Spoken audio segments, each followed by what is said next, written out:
मेरी शादी को पूरे 10 साल हो चुके थे। आज मेरी शादी की सालगिरह थी। मेरे शौहर की आदत थी कि मेरी शादी की सालगिरह को वो हमेशा बहुत धूमधाम से मनाते थे। कहते कि तुम मेरी पहली और आखिरी बीवी हो। मैं इनकी बात सुनकर हंस दिया करती थी। क्या मतलब कि मैं आपकी पहली और आखिरी बीवी हूँ? ये बात कहते हैं तो लगता है कि आप दूसरी शादी करने वाले हैं। मैं हंसकर कहती तो वो कानों को हाथ लगाते। खुदा का खौफ करो बेगम, तुम मुझ पर इतना शक क्यों करती हो? मैं और मेरा शोहर वाजद अली ये बातें कर ही रहे थे कि कमरे के दरवाजे पर दस्तक हुई। मैंने देखा हमेशा की तरह मेरी नंद उदास सूरत लिए खड़ी हम दोनों को देख रही थी। ऐसा तो होना ही था। जब जवान नंद घर में मौजूद हो तो भाई और भाभी का हक हलाल का रिश्ता भी इसे हराम लगने लगता है। वो मुझे यूं देख रही थी जैसे मैं कोई गुनाह कर रही हूँ।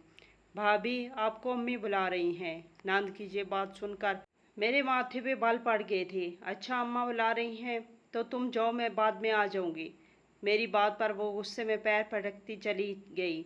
अभी 2 मिनट ही गुजरे थे कि मेरी सास वहां आ गई। मैंने तुम्हें कहा है कि बार दफा हो, तुम लोगों को शर्म नहीं आती? बेहयाई तो आजकल अरूज पर है। घर में जवान लड़की मौजूद है और तुम दोनों बेशर्मों की तरह यहाँ बैठे अपनी बातों में मसरूफ हो। चलो रज़िया, जल्दी से बाहर आओ, बहुत काम पड़ा है। सास की इस बात पर मेरा जहन तो बहुत बुरा हुआ, लेकिन चुप रही। थोड़ी देर के बाद जब मैं किचन में इनके पास गई तो वो मुझे और ज़्यादा बातें सुनाने लगी। आखिर मुझे भी गुस्सा आ गया। मेरी शादी की सालगिरह थी। हम दोनों बहुत कम उम्र में शादी के बंधन और जिम्मेदारियों में बंध गए थे। इसके बाद मेरी नंदों की देवरों की शादी हुई थी। ये सब खर्चा मेरे शोहर ने उठाया और मैं भी कसम से पुरसुकून सी जिंदगी गुजार रही थी। अब जब हमें जिंदगी में सुकून मुयस्सर आया था तो मेरी छोटी नंद मुसीबत बनकर हमारे गले का तोप बन चुकी थी। माँ जी, आपको अपनी बेटी का इतना ही ख्याल है तो आप इसकी शादी क्यों नहीं कर देती? इसकी उम्र अब 30 साल होने को है। आप अभी भी किसी अच्छे रिश्ते के इंतज़ार में हैं और हम कब तक जो छुप छुप कर अपनी ज़िंदगी गुजारेंगे? माँ जी, आपको भी तो एहसास होना चाहिए ना। आप अपनी बेटी की शादी करें। हर वक्त हमारे सर पर तलवार की तरह लटकती रहती है। मेरी ये बात सुनकर मेरी सास को बहुत गुस्सा आया और बोली, तुम्हें शर्म नहीं आती ये बात करते हुए? मैं तो तुम्हारा घर बचाने के लिए ये सब कर रही हूँ। जानती हो, जिस दिन तुम्हारी नंद की शादी हो गई ना, इस दिन सब बर्बाद हो जाएगा। तुम दोनों भी नहीं बचोगे। अभी तो तुम पटर पटर बातें कर रही हो। अभी तुमने इस शादी का मज़ा चखा ही नहीं जो इस घर में अगर हो गई तो तुम्हारी अमारात भी ज़मीन पर मुंह के बाल गिर जाएंगी। अपनी सास की बातें सुनकर मुझे तो ऐसे लगा जैसे मैंने कुछ गुस्ताखी कर दी हो। मैंने इसमें गलत बात क्या की है? मुझे समझ नहीं आता। माँ जी, आपने अपनी बेटी को 10 साल से घर में बिठा रखा है। मैंने अगला वार किया। हाँ, तो किसी वजह से बिठा कर रखा है ना। अभी तुम इन बातों को समझ नहीं है। तुम अभी बहुत छोटी हो। बेहतर है कि तुम इन बातों में ना ही पड़ो, वरना तुम्हारा जो हशर होगा वो तुम खुद देख लेना। अपनी सास की बातें सुनकर मेरा तो दिल काम कर रह गया था। भले सास ही होती है, लेकिन आज तक उन्होंने मुझसे ऐसी कोई बात नहीं की थी। लेकिन मैं जब भी नंद की शादी की बात करती मेरी सास को बहुत गुस्सा आ जाता। इन बातों ने मुझे परेशान कर रखा था। मैंने सोच लिया था कि मैं अपनी नंद को यूँ बर्बाद नहीं होने दूंगी। मैंने अपने शोहर से भी ये बात करना ही थी, क्योंकि जब भी हम सास से अपनी नंद की बात शादी की बात करते तो वो ऐसे जाहिर करती जैसे मेरी नंद की शादी होने से घर में बहुत बड़ा तूफान बर्पा हो जाएगा। हालांकि ये बात ऐसी नहीं थी जैसा वो समझती थी, बल्कि शायद इनका कोई ज़ाती मुफाद था। क्योंकि मैं अक्सर घर में काम काज नहीं करती थी, बाहर नौकरी पर भी जाना होता था, तो मेरी नंद घर में सारा काम संभालती थी। शायद कि मेरी सास को इस बात की फिक्र हो कि बेटी घर के काम करती रहे, लेकिन कोई माँ इतना बुरा अपनी औलाद के लिए नहीं सोच सकती। ये सोचकर मैंने अपने शोहर से बात की तो वो भी हैरान होने लगे। बोले कि मैं तुझे ही समझ नहीं पा रहा कि इतने रिश्ते अपनी बहन के लिए लाया, लेकिन अभी तक एक भी कबूल नहीं हुआ, इसलिए कि अम्मा को रिश्ता पसंद ही नहीं आया। मगर ये बात तो तुम बता रही हो कि अम्मा मेरी बहन की शादी सिरे से करना ही नहीं चाहती। अगर मुझे पता होता कि अम्मा की ये नीयत है तो मैं समझाता, मैं इनसे पहले बात करता, मगर अब लगता है कि मुझे खुद ही कुछ करना पड़ेगा। मेरे शौहर भी गहरी सोच में डूब गए थे और मैं भी सोचने लगी, लेकिन इससे पहले कि मैंने सोचा कि मैं अपनी नंद से भी बात कर लूं, क्योंकि वो मेरी हमेशा से मुखालिफ रही थी और कहती कि तुम मेरा मजाक उड़ा रही हो, तुम्हें इस घर में रहने का दुख है, तुम चाहती हो कि तुम मुझे इस घर से निकलवा दो, लेकिन ऐसा नहीं होगा। मैं अपनी नंद को समझाती कि मैं तुम्हारी दुश्मन नहीं हूँ, तुम्हारी शादी करना तो तुम्हारे लिए खुशी का बायस होगी, फिर तुम ऐसी बातें क्यों करती हो। मेरी नंद इस बात का कोई जवाब न देती, बल्कि अपनी माँ की तरफ देखने लग जाती, जो इसे इशारा करके अपने कमरे में बुला लेती। मगर आज मैंने सोच लिया था कि मैं अपनी नंद से साफ साफ बात करके रहूंगी कि अब काफ़ी अरसा हो गया था, मैंने अपनी नंद को खुश नहीं देखा था। वो हर वक्त खामोश या फिर चिड़चिड़ी ही रहती थी, इसकी ज़िंदगी में खुशियों के फूल बिखेरना चाहती थी। इस दिन, जबकि जुमे का दिन था, सुबह मुझे छुट्टी भी थी। मैंने सोचा कि अपनी नंद से इसकी राय मालूम कर लूं, लेकिन पहले दो चार लड़कों की तस्वीरें निकाल कर बैठ गई। कहा कि जी इसे दिखाकर मनाने की कोशिश करूंगी, हो सकता है कि खुद शक्ल लड़के को देखकर इसका दिल भी पिघल जाए। लेकिन जैसे ही मेहनत करके इसके पास बैठी, इसकी आंखों से आंसू गिरने लगे। ये देखकर मैं भी घबरा गई थी। क्या हुआ, तुम रो क्यों रही हो, तुम मेरी बहनों जैसी हो। मैंने इसे गले से लगाना चाहा तो वो भड़क कर दूर हट गई। मैं जानती हूँ भाभी, मेरा इस दुनिया में कोई भी नहीं है सिवाय अल्लाह के। मैंने तो कुर्बानी आप लोगों के लिए दी है, मगर आपको इस बात का कोई एहसास ही नहीं है। आप चाहती हैं कि मैं खुद ही घर से भागकर शादी कर लूं, और अब तक अम्मा शादी नहीं करवाएंगी, तो क्या मैं करूंगी। नंद की आंखों से गिरते आंसू देखकर मेरा दिल भी पिघल गया था। मैं सोचने लगी कि मेरी नंद किस कदर मजलूम है, जो अपनी माँ से अपनी शादी का भी नहीं कह सकती। इनके अब्बा जान की वफात तो पहले ही हो चुकी थी, इसलिए अब स्याह सफ़ेद की मालिक मेरी सास, जिन्हें चाहकर भी मेरा शोर नहीं रोक पा रहा था, ना मना पा रहा था। वो जो भी करती थी अपनी मर्जी से ही किया करती थी। मैंने भी अपने शोर से कहा कि तुम सीधी सीधी बात अपनी माँ से करो, मैं तुम्हारी बहन से बात करके इसका दिल मुतमिन कर दूंगी। इससे पूछने लगी तो इसने दुखों का अंबार मेरे सामने लगा दिया। मैंने कहा कि क्या तुम शादी करना चाहती हो। इसने हाँ में सर हिला दिया, लेकिन फिर रोते हुए बोली, अम्मा को ये बात मत बताना, वरना वो मुझे कच्चा चबा जाएगी। इनको लगेगा जैसे मैं आप दोनों की अज़वाजी ज़िंदगी ख़राब करने की कोशिश कर रही हूँ। ये कहकर वो खामोश हो गई। मैंने कहा आज मैं अपनी सास से बात ज़रूर करूँगी। नंद से मिलने के बाद मैं अपनी सास के कमरे में गई, मगर देखा तो इनका कमरा बंद था। एक झटके से खोला तो कमरा खुल गया, मगर सास अंदर कमरे में मौजूद नहीं थी। मुझे हैरत हुई कि इतनी सुबह सुबह आज वो कहाँ चली गई थी, वो भी जब हफ्ते का दिन था। मैंने देखा इनकी चादर वहीं पड़ी थी, लगा कि जैसे वो गुस्ल खाने में गई हों। मैं फ़ौरन से पहले इनके कमरे से निकल आई थी, क्योंकि इनके कमरे में ज़्यादा देर ठहरने का मतलब ये था कि वो मुझ पर शक करने लग जाती कि मैं न जाने इनके कमरे में क्या ढूंढने आई हूँ। फिर मैं इनके कमरे से निकली तो वाकई ये बात सच साबित हुई। देखा तो वो गुस्लखाने से बाहर आ रही थी, मगर बहुत जल्दी में लग रही थी। उन्होंने काले रंग की चादर ओढ़ रखी थी। वो बहुत जल्दी में कहीं जा रही थी। मुझे खुद को घूरता देखकर रुक गई। क्या है बेटा, तुम यहाँ खड़ी मुझे क्या देख रही हो, जाओ अंदर अपनी बहन का ख्याल रखो। उन्होंने मेरी नंद के बारे में इशारा करते हुए कहा। माँ जी, मैं इसी बारे में आपसे बात करने आई थी। मैंने कहा तो वो चिढ़कर बोली, खबरदार जो तुमने इसकी शादी के बारे में मुझसे बात की। मैं तुम लोगों की ये बात सुन सुनकर तंग आ चुकी हूँ, मुझे और कोई बात नहीं करनी। अगर तुम लोगों ने कुछ भी करने की कोशिश की तो मैं सब कुछ देख लूँगी। मेरे बगैर इस घर में पत्ता भी नहीं हिल सकता। मेरी सास ये कहकर दरवाजे से निकल गई। मैं देखती रह गई। फिर सोचा कि मैं सिर्फ चुपचाप तमाशा ही क्यों देखूं, क्यों ना इनका पीछा करूं। देखूं तो सही कि हर हफ्ते जाती कहाँ है। पिछली बार भी ऐसा ही हुआ था। मेरी नंद घर में बैठी रो रही थी और मेरी सास दुपट्टा ओढ़ के न जाने कहाँ चली गई थी। मैं हर बार ये तमाशा देखती चुप रहती, लेकिन अब की बार मैं खामोश ना रह सकी थी। मैं ये सब अपनी नंद की दुश्मनी में नहीं कर रही थी, इसके भले के लिए मुझे आवाज़ उठाना थी। खैर, मैं अपनी सास के पीछे पीछे घर से निकल पड़ी थी। मैंने देखा वो थोड़ी दूर रक्शे वाले के पास खड़ी किसी भैंस में मसरूफ़ थी। मैं इससे बात ना बनी तो अगले वाले के पास चली गई। इस रक्शे वाले ने कहा कि तुम इसके पीछे पीछे अपना रक्षा लगा दो, ताकि हम इस तक बर वक्त पहुँच सकें। वो मेरी बात समझ गया। میں نے ایک بند رکشے کا انتخاب اسی لیے کیا کہ میری ساس مجھے دیکھ نہ سکے۔ اب میں بیٹھی ان کا پیچھا کر رہی تھی۔ منزل پر پہنچتے ہی انہوں نے ادھر ادھر دیکھا تھا۔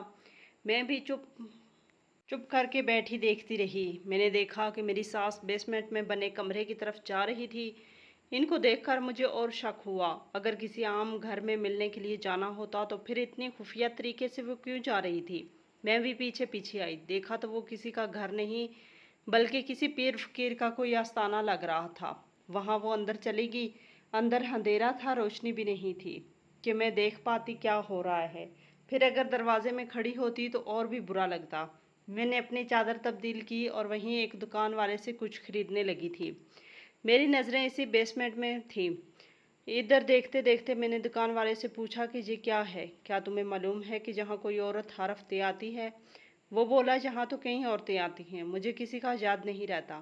ہاں البتہ پیر صاحب کے پاس ایک بڑے ہی معقول گھرانے سے ایک عورت ہر بار آتی ہے، اکثر اپنی گاڑی میں آتی ہے، لیکن مجھے ان کے آنے کا مقصد سمجھ نہیں آیا۔ پیروں فقیروں کے پاس تو غریب لوگ آتے ہیں، ان امیروں کو کیا ضرورت پڑ گئی؟ میں نے اس آدمی سے کافی معلومات حاصل کر رہی تھی۔ یہ بات تو بالکل تصدیق کر لی گئی تھی کہ میری ساس کسی پیر فقیر کے پاس جاتی ہے۔ اب اس کا مقصد یا مطلب جاننے کی تو کوئی ضرورت ہی نہیں تھی۔ میں نے سوچا کہ میں اپنی نند کی شادی اپنے بھائی سے ہی کروا دیتی ہوں۔ پہلے تو مجھے اپنی نند پر شک تھا کہ شاید وہ کسی لڑکے سے بات چیت کرتی ہے، اس کا پسندیدگی کا معاملہ ہے، اس لیے مجھے بتا نہیں پا رہی تھی، اور میں اس کے پیچھے پڑ کر اپنی ہمت ضائع نہیں کرنا چاہتی تھی۔ مگر اب مجھے معلوم ہو گیا تھا کہ اس سب میں میری نند کا کوئی قصور نہیں تھا۔ اگر کسی کا قصور تھا تو وہ صرف میری ساس کا تھا۔ میں نے سوچ لیا تھا کہ میں اپنے شوہر اور نند کو بتائے بغیر اس فیصلے پر عمل درآمد شروع کر دوں گی، کیونکہ کئی بار میں نے اپنے شوہر سے بھی اس سلسلے میں بات کی، مگر وہ بھی اپنی ماں کی باتوں میں آ جاتے تھے۔ کافی دن میں سوچتی رہی کہ اب میں اس مسئلے کا کیا حل کروں۔ پھر میں نے سوچا کہ پہلے مجھے اپنے بھائی سے مشورہ لینا چاہیے۔ میں نے بھائی کو ساری صورتحال بتا کر کہا کہ بھائی تم میری نند سے شادی کر لو، وہ بہت نیک اور پرہیزگار لڑکی ہے، مگر میری ساس نہ جانے کیوں اس کی شادی نہیں کرنا چاہتی، وہ بھی بلا وجہ، حالانکہ میری نند ایک خوبصورت اور شادی کے قابل لڑکی ہے۔ میرے بھائی نے بھی میری بات سنی اور بولا کہ اگر میں اس طرح کروں گا تو تمہارے سسرال والے تم سے ناراض ہو جائیں گے، پھر تم کیا کرو گے؟ وہ تم مجھ پر چھوڑ دو، میں جو بھی کروں گی اچھا ہی ہوگا، اور میں اپنے دفاع کرنا خوب جانتی ہوں۔ میرا بھائی اس بات پر مان گیا، بولا کہ تم جیسا کہو گی میں ویسا ہی کروں گا، لیکن اس بات کا ضرور دھیان رکھنا کہ تمہاری ساس کو اس بات کا پتہ نہ چلے، یا پھر اگر پتہ بھی ہے تو ان کو منا ضرور لینا۔ میں نے اگلا منصوبہ تیار کر رکھا تھا، اپنی ساس اور اپنی نند دونوں کو ہی اس بات سے بے خبر رکھوں گی، ساس اور شوہر کو عمرے کے لیے بھیج دوں گی۔ جب گھر میں کوئی نہیں ہوگا رشتے کا بھی مسئلہ نہیں، اپنی نند کو بھی اپنی باتوں میں بھلا پھسلا کر منا لوں گی، مگر اب اس کی عمر ضائع نہیں ہونے دوں گی۔ خدا کی کرنے کے بعد میری ساس کو جب میں نے عمرے کا کہا تو وہ چونک اٹھی، بولی کہ مجھے تو بابا جی نے پہلے ہی کہا تھا کہ تم عمرہ کر لو، تمہارے سب مسئلہ حل ہو جائیں گے، تم نے تو میرے دل کی بات کر دی۔ بہو میں ضرور جاؤں گی، اور اللہ تجھے سلامت رکھے، تجھے خوش رکھے، تو نے میرے دل کی مراد پوری کر دی۔ میری ساس مجھے دعائیں دینے لگی تھی، مگر ماں جی آپ عمرے پر اکیلی تو نہیں جا سکتی، آپ کو ان کے ساتھ جانا ہوگا۔ ارے ہاں بیٹا مجھے پتہ ہے، اس نے مجھے ویسے بھی بتا دیا تھا، اللہ تمہیں اس کا اجر ضرور دے گا۔ میری بات پر وہ بہت خوش ہوئی تھی، خوشی خوشی عمرے کی تیاری کرنے لگی۔ میری ساس کے تو وہم و گمان میں بھی نہیں تھا کہ میں نے ان کے جانے کے بعد کیا منصوبہ بنا رکھا ہے۔ مجھے تو ڈر بھی لگ رہا تھا کہ میرا شوہر نہ جانے وہاں سے آنے کے بعد مجھ پر کیا الزام لگا دے گا، کیونکہ میری نند کی شادی نہ ہو رہی تھی، اس کی فکر سب سے پہلے زیادہ مجھے تھی۔ خیر میرا بھائی بھی معقول تھا، اس کی پہلے بیوی کی وفات کے بعد ہم نے اس کی دوسری شادی نہیں کی تھی، مگر اب بھی وہ جوان لگتا تھا، اس کا کوئی بچہ بھی نہیں تھا، بس اپنی بیوی کے غم میں اس نے شادی نہیں کی تھی۔ اب کہتا ہے کہ کسی درد مند سے ہی شادی کروں گا جو میرے درد کو سمجھ سکے۔ میں نے بھی بھائی سے بات چیت کر لی تھی، اس کو میری نند پسند تھی، بس میری وجہ سے ہچکچا رہا تھا۔ میری ساس کے سسرال سے جانے کے بعد ہی میں نے اپنی نند کو اپنے گھر لے آئی، کہا کہ جہاں پر مجھے ڈر لگ رہا ہے، ہم دونوں اکیلی عورتیں جہاں کیسے رہیں گی، میں تمہیں میکے لے کر جاتی ہوں، फिर तुम सबसे घुल मिल लेना और फिर जो मैंने मंसूबा तैयार कर रखा था इस पर अमल करते हुए जैसे ही हमने दरवाज़ा खोल कर कदम रखा तो मेरा भाई हमारे इस्तकबाल के लिए मौजूद था। इसने मेरी नंद को देखा तो देखता ही रह गया। मेरी नंद खूबसूरत थी, पर्देदार थी। इसके चेहरे पर एक अलग ही किस्म की रौनक थी। मुझे पता था कि आज ये दो दिलों के मिलने का सही वक्त है। अम्मा को भी इस रिश्ते पर कोई एतराज़ नहीं था। मेरी नंद रफ्ता रफ्ता मेरे भाई से घुलने में लेने लगी थी। मेरा भाई खुद तो दुखी दिल वाला था लेकिन लोगों को खूब हंसाता, खासकर लड़कियां इसके मजाक करने पर लोटपोट हो जाया करती थी। मेरा भाई इन सब बातों की वजह से लड़कियों में मशहूर भी काफ़ी था। खैर से जैसे ही इसने मेरी नंद से बातचीत करना शुरू की, नंद के दिल में उम्मीद के लड्डू फूटने लगे। फिर मैंने इससे खुद ही रिश्ते की बात की तो इसने सर झुका लिया और बोली कि अम्मा मेरी शादी कभी भी नहीं होने देगी, आप खुद देख लीजिएगा, मेरे हाँ करने से कुछ नहीं होगा। भाभी मैं कह भी दूँ ना तो मेरी अम्मा मुझे हमेशा अपने घर बैठा कर रखेंगी। वो नहीं चाहती कि मेरी शादी हो। क्यों नहीं चाहती? क्या तुम्हें कोई और पसंद था? नहीं, खुदा ना करे भाभी, ऐसी तो कोई बात नहीं है, बस अम्मा को ये सब पसंद नहीं। तो मैं क्या कह सकती हूँ? अपनी नंद की बात पर मैं परेशान तो हुई थी, फिर सोचा कि जब मैं शादी का इंतज़ाम कर लूँगी तो फिर वो बोल नहीं सकेंगी, क्योंकि निकाह हो जाए तो फिर कोई कुछ नहीं कर सकता। मियाँ बीवी को अलग करने का इख्तियार किसी के पास नहीं है। अगले दिन मैंने अपनी नंद की शादी का बंदोबस्त कर दिया। वो भी इस बात को समझती थी कि अगर एक बार भी ये मौका हाथ से निकल गया तो दूसरी बार इसका घर बसाने का मौका नहीं आएगा।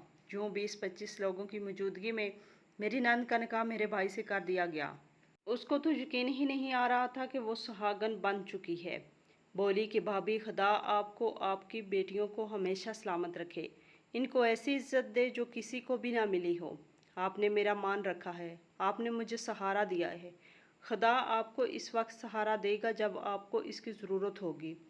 मैं अपनी नंद की बातों पर बहुत खुश हुई थी, मगर मुझे अपनी सास का बहुत डर था। खैर से फिर वो हुआ जो किसी ने सोचा भी नहीं था। मेरी सास जब उम्रे से वापस आई तो हम सबको गले लगाकर मिलने लगी, हमसे माफ़ियाँ मांगी, हमें चूमती। मेरी नंद भी मेरे ही घर में मौजूद थी, मगर इनको ये नहीं पता था कि वो उनका कर चुकी है, इसकी शादी हो चुकी है, वो इनकी ज़िंदगी से बहुत दूर जा चुकी है। वो अपनी माँ से शायद आखिरी बार मिलने आई थी, क्योंकि हकीकत जानने के बाद तो मेरी सास ने वाकई इससे मिलना जुलना छोड़ देना था। लेकिन अजीब बात हुई जब मेरी सास ने खुद ही मेरी नंद की शादी की बात कर दी। हम लोग तो हैरान रह गए। ये आप क्या कह रही हैं अम्मा? आप तो हमेशा से मेरी शादी के खिलाफ थी, फिर क्या हुआ? मेरी नंद ने पूछा तो बोली, बेटा मुझे माफ़ कर दो, मैं इस ढोंगी पीर की बातों में आ गई थी। इसने मुझे हमेशा तुम्हारे बारे में यही कहा था कि अगर तुम शादी करोगी तो तुम पर आशिक जिन्नात तुम्हारे शोहर को मार देंगे और तुम्हारी जान को भी खतरा होगा। तुम्हें मालूम है ना, एक बार तुम्हें मिर्गी का दौरा पड़ा था, इसके साथ तुम्हारी हालत ख़राब हो गई थी। बस मैं डर कर तुम्हें पीर बाबा के पास ले गई। इसने मेरा ऐसा दिमाग घुमाया कि मैं तुम्हारे हर रिश्ते पर इनकार करती गई। मगर मेरी बेटी मुझे माफ़ कर दो, खुदा के लिए मैं तुम्हारी शादी बहुत जल्द करा दूंगी। अल्लाह ताला ने अपने घर बुलाकर मुझे हदायत बख्शी। मैं जान गई हूँ कि ये पीर बाबे फ़कीर सब ढोंग हैं। अल्लाह के घर में तो ये सब करना शिरक माना जाता है। वो तो रोज़े रसूल पर खड़े होकर दुआ भी नहीं मांगने देते, फिर इन जाली पीरों फ़कीरों की क्या औकात है? सास के मुंह से ये बात सुनकर मेरे दिल को कुछ तसल्ली हुई थी, मगर फिर भी इनको ये बता नहीं सकते थे कि हमने क्या कर दिया है। अलबत्ता सास की मौजूदगी में और शोहर की मौजूदगी में मैं दोबारा अपने भाई का और नंद का निकाह पढ़ाया गया था। कहा यह गया था कि दोनों ही की पसंदीदगी है।